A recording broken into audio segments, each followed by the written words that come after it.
Les membres du réseau de chômeurs intellectuels du Congo, Resenco, et leurs partenaires sont en colère. Ils s'opposent à l'injustice et à la mauvaise organisation de la publication de listes de femmes retenues pour suivre la formation FIP par le fait de n'avoir pas considéré toutes les femmes ayant présenté leurs activités. Dans une déclaration faite dimanche, ils plaident pour une réparation. Lydie Omoï pour le précision.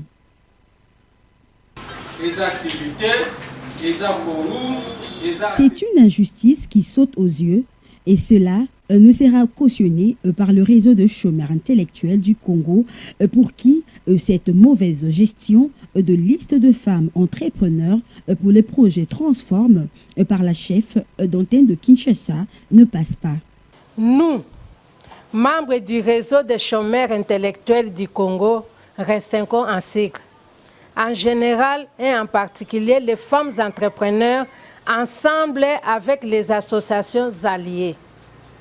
Constatons qu'il y a eu de l'injustice et la mauvaise organisation de la publication des listes de femmes retenues pour suivre la formation FIP, par le fait de n'avoir pas considéré toutes les femmes ayant présenté leurs activités, enquêtées et enregistrées par l'antenne de Kinshasa elle-même. Malgré la succession des réunions squelettes du 18 au 29 février de l'année en cours, réalisées dans la salle Arche des Sœurs à la commune de Gombe, rien ne nous rassure que les organisateurs ont réellement confessé leurs péchés et leurs mal.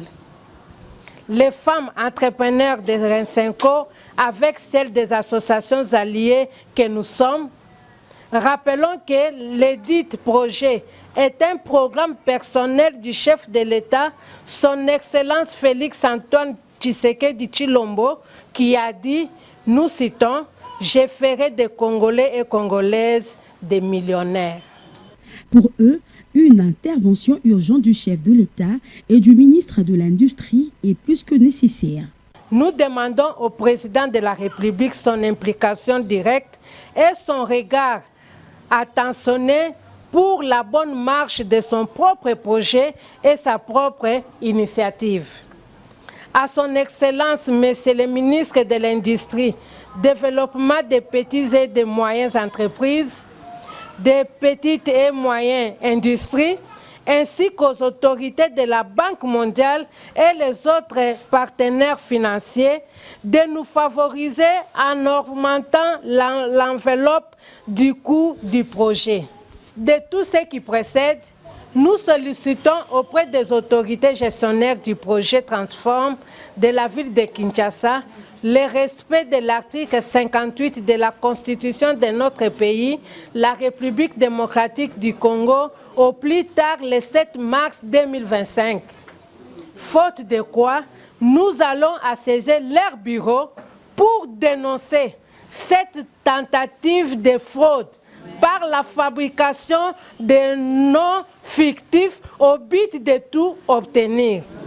Saisissant cette occasion, les coordonnateurs du Resenco est revenu sur les objectifs de cette structure. L'objectif de notre structure, je crois que c'est la vie des Congolais. Resenco, quand vous lisez d'abord les gros titres de Resenco, réseau des chômeurs. Donc, notre objectif, c'est de lutter contre le chômage. On lutte contre le chômage en travaillant. On lutte contre le chômage en exerçant des activités de transformation, des activités, ainsi de suite. Donc, l'objectif pour nous se réfère à l'article 36 de la Constitution de notre pays. Il faut dire qu'à travers cette structure, les taux de chômage pourra connaître une baisse en RDC.